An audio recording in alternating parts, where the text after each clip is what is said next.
Fim do sigilo bancário? O STF tomou uma decisão recente que está causando muita repercussão. Os bancos agora devem fornecer informações dos clientes aos estados, sendo levantados por muito como o fim do sigilo bancário. E o que isso significa para a sua segurança e privacidade dos seus dados, contas, investimentos e movimentações. Vamos entender juntos logo após a vinheta.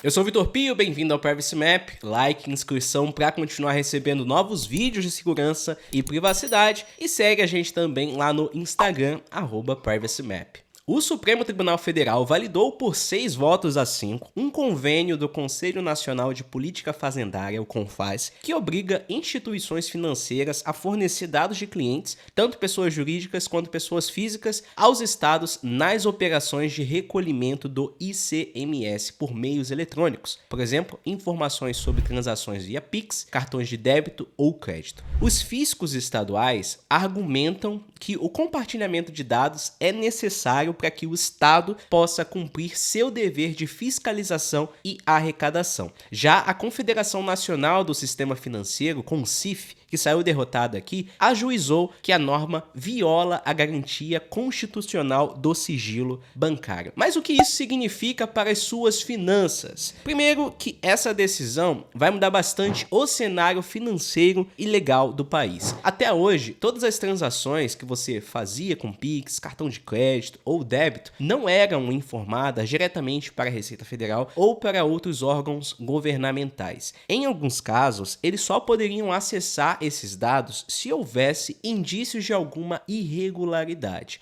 E agora, com essa nova decisão, o governo e os órgãos competentes terão acesso direto às suas movimentações financeiras, o que significa que qualquer transação eletrônica feita vai poder ser analisada pelo fisco, visto que agora os bancos e instituições financeiras compartilharão esses dados. E para quem preza não só pela segurança, mas também pela privacidade, isso pode ser uma grande preocupação, já que os seus hábitos de consumo dizem muito sobre a sua vida pessoal. E entenda, a partir do momento que se sabe onde você gasta o seu dinheiro, também se tem uma noção muito clara de onde você vai, o que você faz e até com quem você interage. Isso praticamente desenha aí um mapa completo da sua vida. E convenhamos também, hoje em dia, o uso do dinheiro em espécie, dinheiro físico, vem caindo bastante. Então tudo acaba sendo resolvido ali pelo celular, principalmente no Pix, débito ou crédito. Mas Pio, o que diz quem defende essa medida? Para alguns advogados, a recente decisão do STF não representa o fim do sigilo bancário. Eles dizem que o que o STF fez foi permitir que as administrações tributárias estaduais possam acessar informações financeiras dos contribuintes,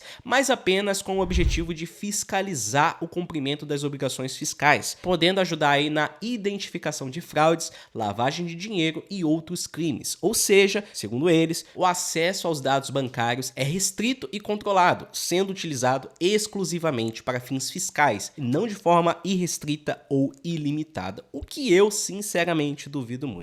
Mas Pio, o que na prática pode acontecer? Na prática, os estados terão maior poder de fiscalização sobre a sua vida financeira, e isso pode afetar também até mesmo a sua declaração do imposto de renda. Com acesso a gastos de cartão de crédito, transferências via Pix, o controle pode ser mais rigoroso. Além disso, a decisão do STF vai aumentar a fiscalização sobre o mercado informal, especialmente micro e pequenos empresários que muitas vezes não declaram todos os ganhos, e isso pode resultar em uma maior cobrança de impostos e dificuldades também para quem opera fora da formalidade. Mas tem um ponto ainda pior. A quebra do sigilo bancário é um risco, principalmente pela falta de capacidade dos governos e estados de protegerem os dados da população. A verdade, meus amigos, é que os governos brasileiros, sejam eles federais, estaduais, eles têm um péssimo histórico de segurança de dados. Hoje na internet você pode encontrar sistemas ilegais que, com uma busca, te mostram ali o CPF, título de eleitor, endereço, telefone e até quanto a pessoa declarou a receita. E esses vazamentos, eles já aconteceram. E adivinha quem deixou esses dados escaparem? É isso mesmo, o próprio governo.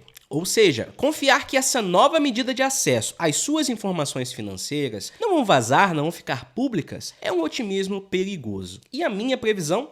Olha, em pouco tempo, todos os dados podem estar disponíveis na internet. Eu não estou exagerando, tá? Isso principalmente em estados menos preparados tecnologicamente. O vazamento pode acontecer em questão de meses. Sem especialistas adequados em tecnologia e segurança de dados nesses órgãos públicos, a chance disso acontecer é muito alta. E o maior risco, não apenas a invasão da nossa privacidade, mas o aumento de crimes como sequestros e extorsões. Imagine alguém com acesso a essas informações ameaçando uma pessoa em troca de dinheiro. Isso já aconteceu com dados públicos e agora com nossas informações financeiras disponíveis, esse tipo de crime pode também crescer exponencialmente. A intenção pode até parecer ser boa, combater crimes financeiros, mas a verdade é que o prejuízo que ela traz para a privacidade financeira de todos os brasileiros é inestimável.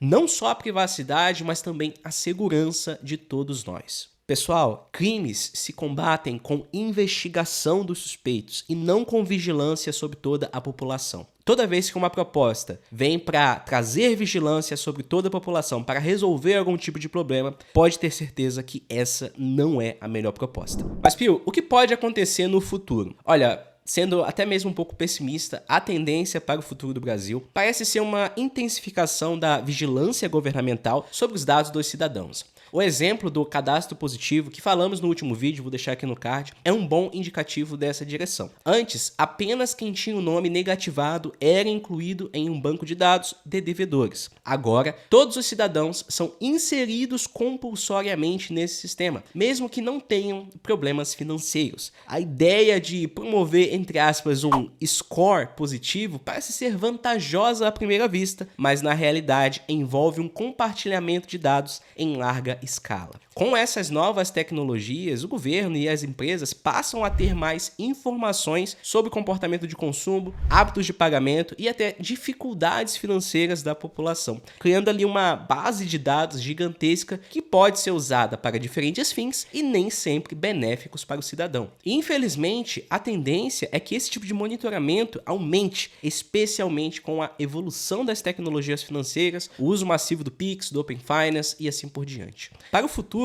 podemos esperar um cenário onde cada vez mais sistemas serão implementados para monitorar e regulamentar as finanças pessoais, criando ali uma linha tênue entre facilitar o acesso ao crédito, ao sistema financeiro também, e o aumento da vigilância estatal sobre a vida dos cidadãos. Eu digo isso não apenas como opinião pessoal, tá? Mas sim em como o Brasil tende a resolver os seus problemas, né? As propostas que ele adota. Geralmente tem sido sobre optar pela vigilância, pela coleta de dados, pela vigilância massiva de todos, do que pela investigação dos suspeitos, do que por tecnologias que de fato vão atrás em resolver aqueles crimes específicos e não apenas promover uma vigilância em massa. Beleza, Pio, mas o que fazer para proteger a minha privacidade financeira? O ideal é ter uma estratégia de privacidade, porque com ela você já vai ter ali um norte do que fazer, tá? No programa de mentoria Privacy Map, por exemplo, eu ensino como trabalhar legalmente em estruturas financeiras para maior proteção. Uma das técnicas que pode ser implementada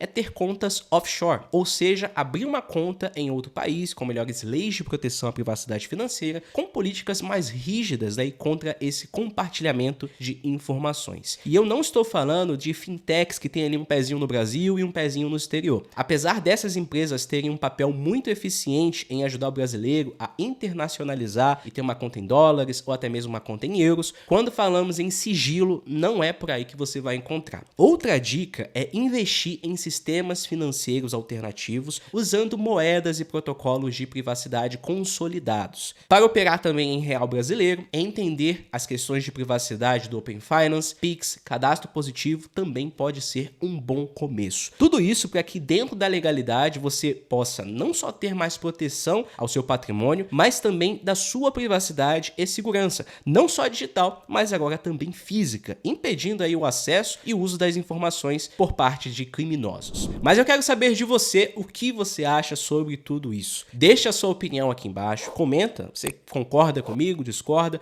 Vamos continuar a nossa conversa aqui nos comentários. beleza? Eu te vejo no próximo vídeo, valeu e até mais.